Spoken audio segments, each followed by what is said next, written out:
Good morning বন্ধুরা, সবাই কেমন আছো? আশা করি সবাই ভালো আছো, সুস্থ আছো। তো আমি বলেইছিলাম যে আমাদের তারামা পুজো হবে। দেখো তারামা পুজো আজকে তোমার ঠাকুর বরণ করে সব ঠাকুরকে মালা পরানো হবে।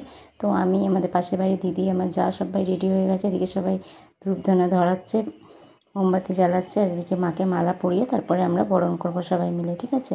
তো এই দেখো সবাই বেলপাতা ছাড়াচ্ছে, আমার যাও রেডি হয়ে গেছে, সবাই রেডি হয়ে গেছি। আর এদিকে আমি ক্যামেরা করতে ব্যস্ত, যেহেতু তোমাদের সাথে শেয়ার করব, তোমরাও দেখতে পাবে।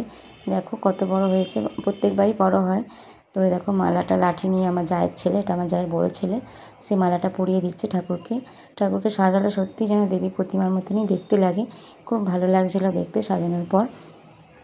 অনেক ফুল পড়েছে, প্রচুর ফুল।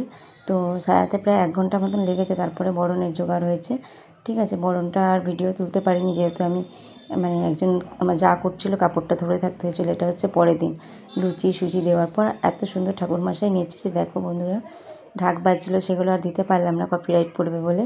তো এই দেখো খুব সুন্দর নেচে করেছে পুরো, ওইটা কাঁপছিল, আমি তো পাশে দাঁড়িয়েছিলাম, আমি আমার যা দাঁড়িয়েছিলাম।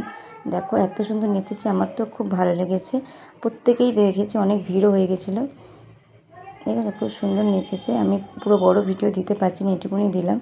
উনি অনেকক্ষণ নেচেছে, ধূপ নিয়ে, তারপরে প্রত্যেকটা জিনিস নিয়ে আরতি করেছে অনেকক্ষণ। সত্যি একটা মানুষ কী করে পারে জানি না, অনেকক্ষণ করেছে। সত্যিই তারা মা খুব খুশিও হয়ে গেছে, খুব সুন্দর নেচেছে, অনেকক্ষণ করেছে। আমাদের প্রতিমা রবিবারে বিসর্জন হবে, শনিবার অবধি থাকবে মা। আর এদিকে মেজো ননদ এসেছিলো, মেজো ননদকে নিয়ে ওকে নিয়ে চলে এসেছি মেলার দোকানে। আমার মেয়ে একটা ওই যে 150 টাকা দামের খেলনা নিয়ে নিয়েছে ওর পিসির থেকে। দেখো এখন 7 দিন মেলা চলবে, এখন তো চলবেই এটা সেটা। এবার কাপ কিনে দিলাম মেজো ননদকে, ছোটো ননদকে, তারপরে আমরাও কিনবো পরে। আর এদিকে পরের দিন আবার নাচ হচ্ছিলো, সব ছোটো বড়ো থেকে সবাই নেচেছে। দেখো খুব সুন্দর নেচেছে, এক একটা মেয়ে আবার তারা মা সেজেছে, বাচ্চারা। আমার সেদিনকে খুবই শরীর খারাপ ছিল, কিন্তু এসব নাচ গান হলে আমার ঘরে মন টেকে না। ওখানে গিয়েও বসে দেখছিলাম, তো ভাবলাম ঘরে বসেই থাকবো, ওখানেই যাই।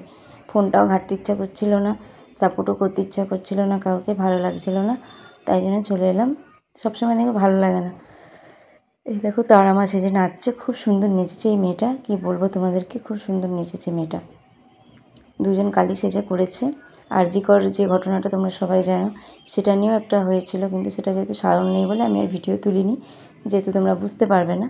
দেখো আমার মেয়ে নাগরদোলায় চেপে গেছে, আমি আমার যা তার পরের দিন বেরিয়েছিলাম। তো নেক্সট ভিডিও আবার তোমাদের সাথে পরে শেয়ার করবো।